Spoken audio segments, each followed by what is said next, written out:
Welcome to On the Edge with April Mahoney Brains. Here, this is the spot where the conversations are pointed, the guests are sharp, and the responses are never dull.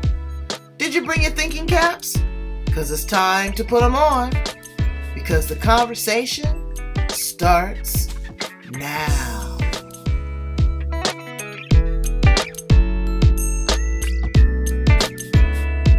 Welcome to On the Edge with April Mahoney Brains.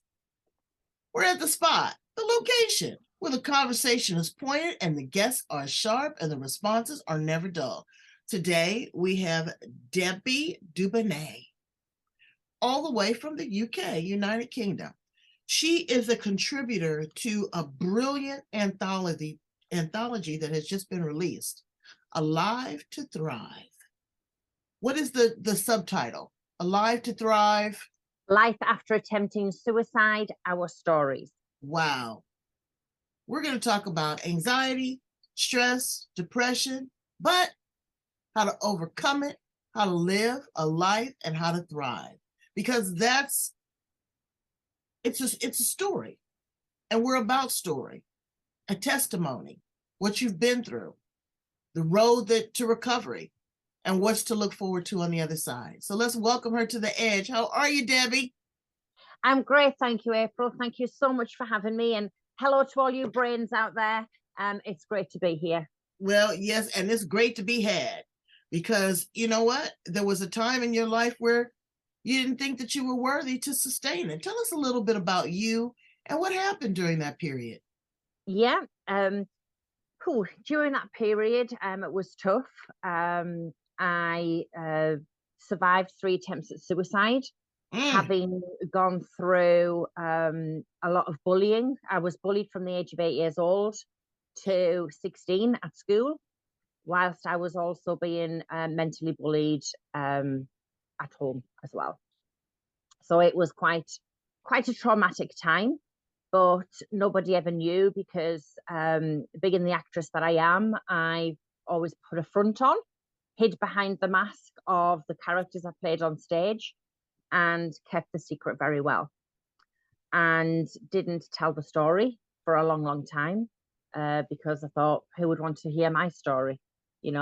I didn't think it was interesting, but realized through my adult life that as anxiety, stress, depression all took hold, what I'd been told, that I wasn't a fit mother, I wasn't good enough, who the hell did I think I was, get down off your pedestal, were all words that were spoken to me, including you're fat, which had a really detrimental effect on how I saw my body. And through that time, I was then diagnosed with clinical depression, which, showed that everything that they had said was absolutely right. I had a dysfunctional brain. I wasn't good enough. So it just kind of kept spiraling and spiraling. And this then threw me into the depths of despair, and hence the 3 attempts at suicide. And then after my 3rd attempt at suicide, I think it was about 2 weeks later, I had a vision, an apparition, whatever you want to call it. And I woke up in the middle of the night, very disheveled on top of the bed, holding something in my hand that I wasn't quite sure what it was. And when I looked down, it was actually an empty red wine bottle, which was quite scary because at the time I didn't actually drink. So I had actually drank a full bottle of red wine whilst I was in bed. But what was even more scary than that was the fact that my little boy was asleep next door in his bedroom. And at any point in the night, he could have come into my room. I sat up in the bed and I swung my legs around and faced the door with the intention to go in and make sure my little boy was okay. And as I say, I don't know what happened, but the next thing, my little boy's face was right here, right up close to me, although he wasn't physically there. And the look in the little boy's eyes, in my little boy's eyes, and the tears running down his face made me realize that my little boy needed me. And it still gets me quite emotional today. It does. And I'm there with you, that you realize that there was something worth living for. And, Brains, a lot of people say death by suicide, because I don't think anybody commits suicide. You don't commit to hurting or killing yourself. You just want to get out of the pain. But they say it's a very selfish act. And a lot of people are very angry with the person that goes through this. Number one, well, I reached out and they didn't respond. There's something going on in their own brain that will not allow them to react or receive what you're saying. But what I have noticed is that people are so loving and so caring that they will sacrifice what they're feeling for someone else. So it wasn't about you, it was beyond you at this point. It's about your child. And if you can find that in your world, in your life, to think about your grandchildren, your children, what else you have to contribute to this world. When your number is called, it's not because we call it. It's because the bingo caller in the sky has called your number. And then that's when you needed to conform. So you've taken all of this trauma. You've, had attempts at committing suicide, but it didn't work. And I'm glad that it didn't work. You've overcome, and you're an actress. You're also working with people in the theater community to help them express their self in a creative way to release anxiety, stress, and stress. Tell us a little bit about that. Yeah, what I did, because of my theatrical background, and also because every single day we step out onto our own life stage. And every day we take different directions in life. We play out the scenes of our lives, and we can go stage right and we can go stage left, and we can even fall off the stage. But the important thing is that we get back up again. And with that, I created something called theatropy, which marries together the holistic strategies and the essence and inspiration of the theatrical world. And it's a way of people changing their own life script. It can be rewritten. They can thrive in life and they can take different directions. Sometimes they just need guided, they need support, they need to be inspired to take that new direction. And that's how I lead people to thrive in life. And hence why also Alive to Thrive was born. That's beautiful. So you've now joined another group of amazing survivors in this anthology. Yeah. Tell us a little bit about the writing process and your contribution to Alive to Thrive. Absolutely. It actually happened, it came to light, or it was birthed in a dream that I had 7 years ago. 7 years ago, I had a dream that I would bring together 9 other women, so that there would be 10 women in total, who had survived their suicide attempts, so that they could share their stories in order that we could help remove the stigma behind suicide and behind mental health, but also to show that suicide isn't the answer, and that each and every one of us are on this earth to thrive in whatever way we want to thrive. So after that dream 7 years ago, it took me till 2 years ago to go on the quest to find the other 9 women. And I found those 9 women. And what then we created was a right old roller coaster journey.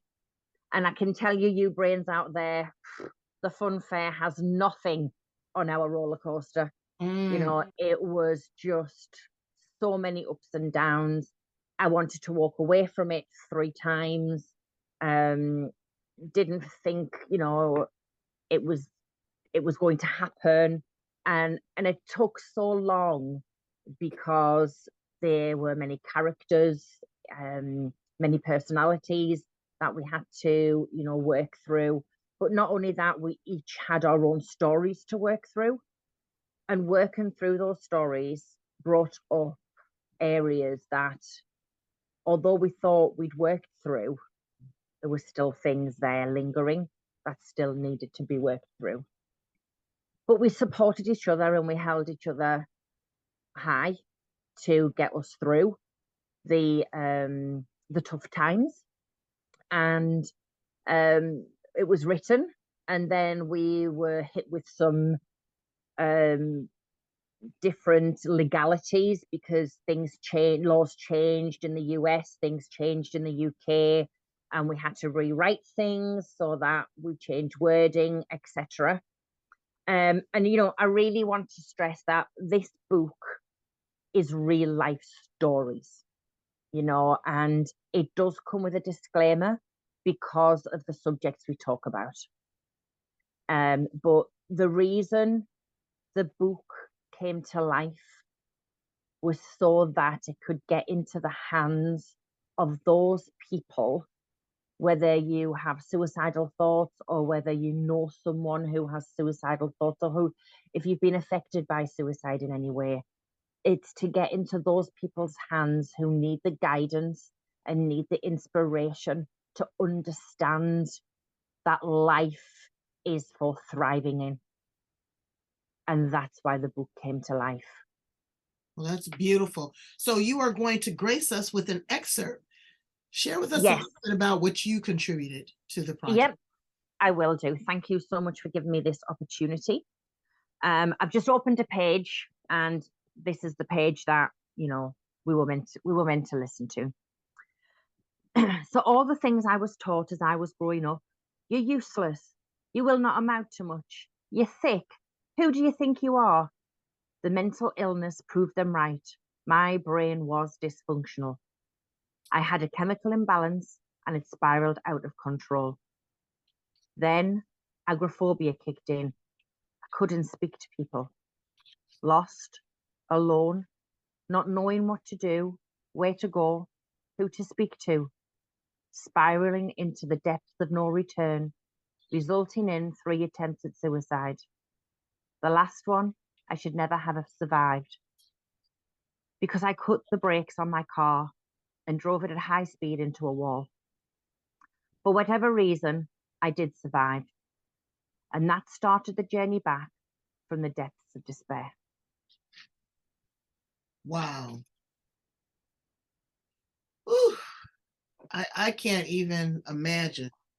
And I'm going to be honest with you, girl. I'll break a fingernail and I'm whining and crying. I couldn't even, but you have to listen to the signs of individuals too.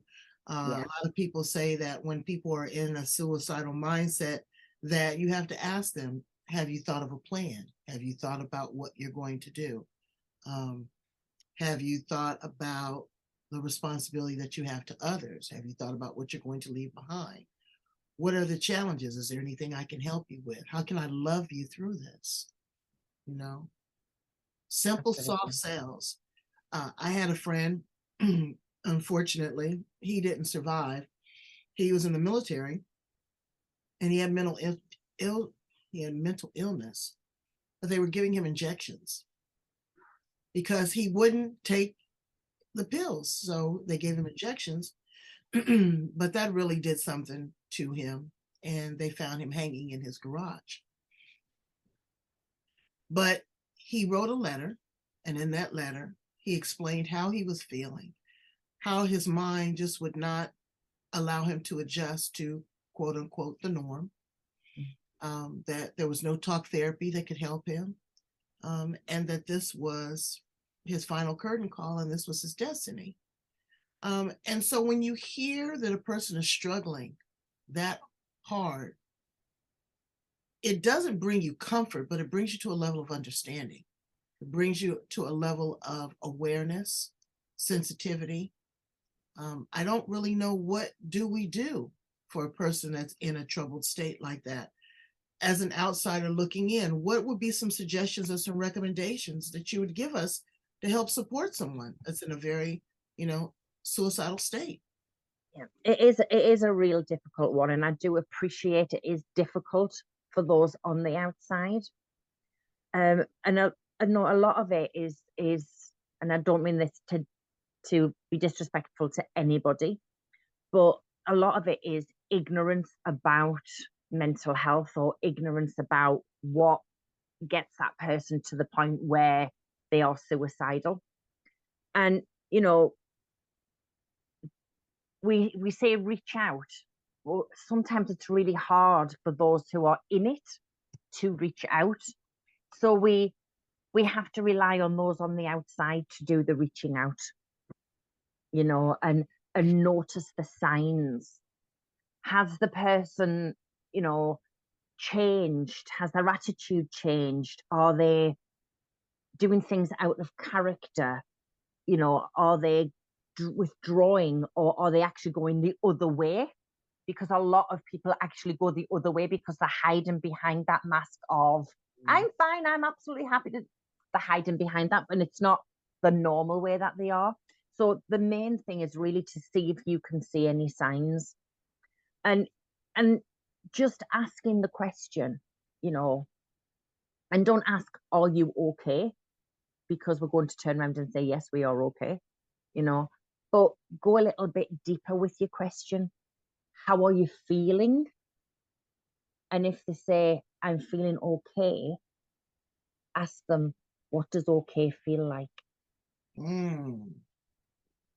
Don't just take on board that they've said they're okay and that's it, and you walk away. Delve a little deeper. If they don't want you to delve, they'll tell you. But it is a difficult one. But I would say reach out. And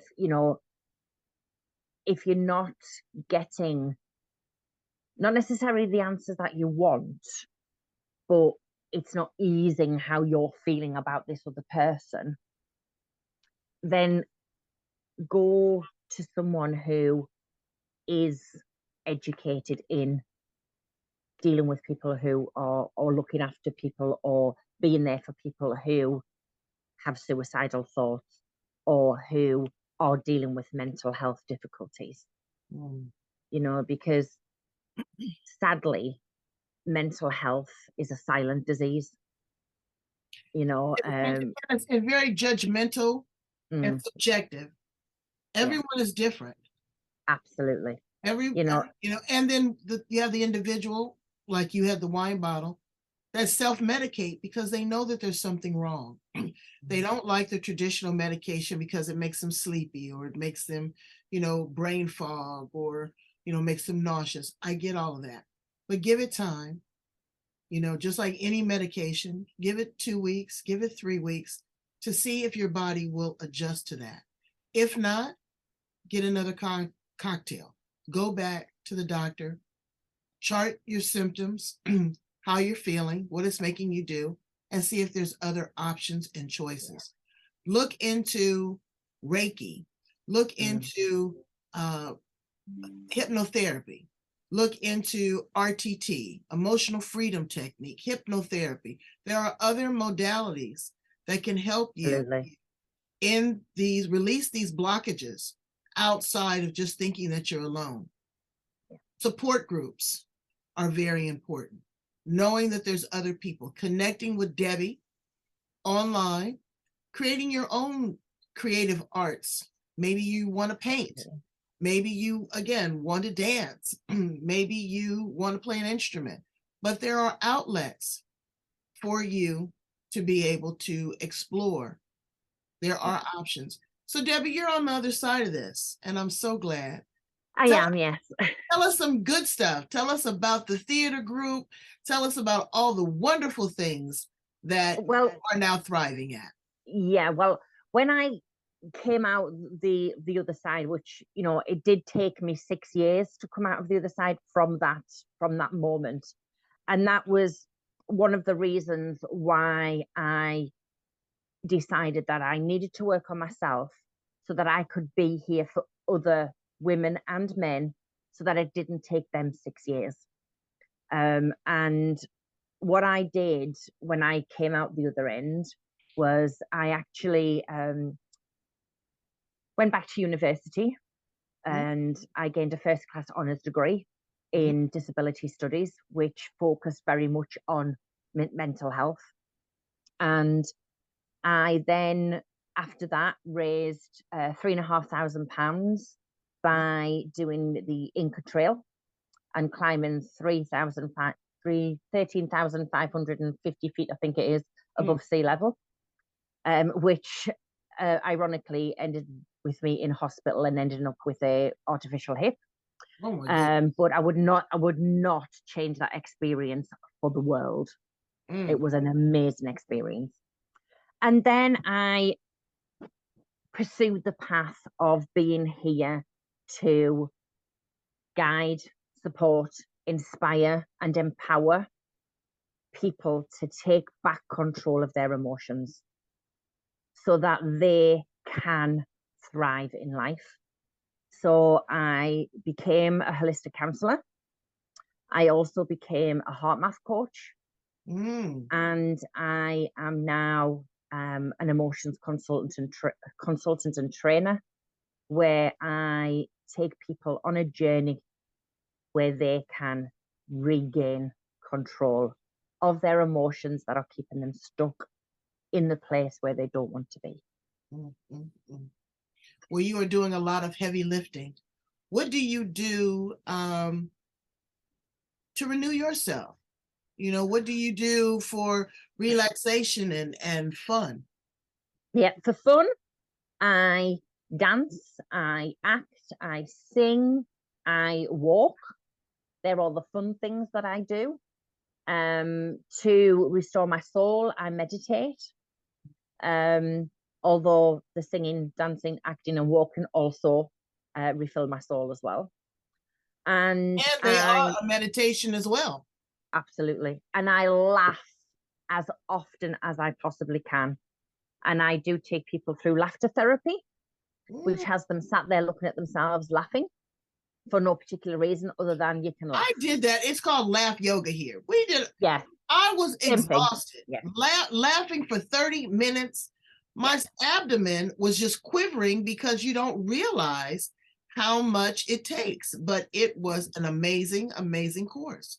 And laughter cures so many things. So love a good comedy, you know. Look at yourself in the mirror and laugh at all your flaws. You know, I looked at myself one day, I took off all my clothes and I just stood there in the middle and I was like, oh, really? Remember that scar? Remember this? And I laughed and I chuckled and I had to realize and put it in context that I'm not that 20-year-old anymore. I'm 60 years old. And so there are some scars, some blemishes that have occurred in that 40 years. There's some life in you, girl. But, you know, again, like you said, I wouldn't change it for anything in the world. Yeah. Because this is who I am meant to be, even with your imperfections. But also, there is a lot of perfection, and you are perfect. Put that book up again so that our brains can see it. Now, you can purchase that on Amazon. Yeah. It's on Barnes and Noble. And actually, we just found out yesterday that it's actually in Walmart. Is it Walmart or Walmart? Walmart in North America. Wow. Yeah. Brains, and you know that you are going, you know that for your gift giving, that there is always a Walmart that people go through. And I am so proud of you. Thank you so much for being here with me on The Edge. Debbie, you are the best. Tell my brains how to get in contact with you. They want to do some work with you there online or follow your experience. Yeah. You can find me on my website, which is www.heartact.co.uk. That's heart as in the beating heart and act as in actress. And you'll find me there. It is having a lovely, lovely overhaul, but you can still get on it at the moment as its old self, but it is going to have a beautiful, beautiful overhaul. You can also get me on Facebook as Debbie Debonaire Me. I'm on LinkedIn as Debbie Debonaire, and I am on Instagram as Heart Act Approach. And you can also email me at debbie@heartact.co.uk. And if you want to send me your email, I can send you a free relaxation meditation that takes you into a place where you can create your own inner sanctuary. You have options, Brains. I'm going to go Brains ahead. I'm going to go ahead and put our information at the back of the interview and also in the show notes. Reach out, have a conversation before you check out, because there's so much in life to live for.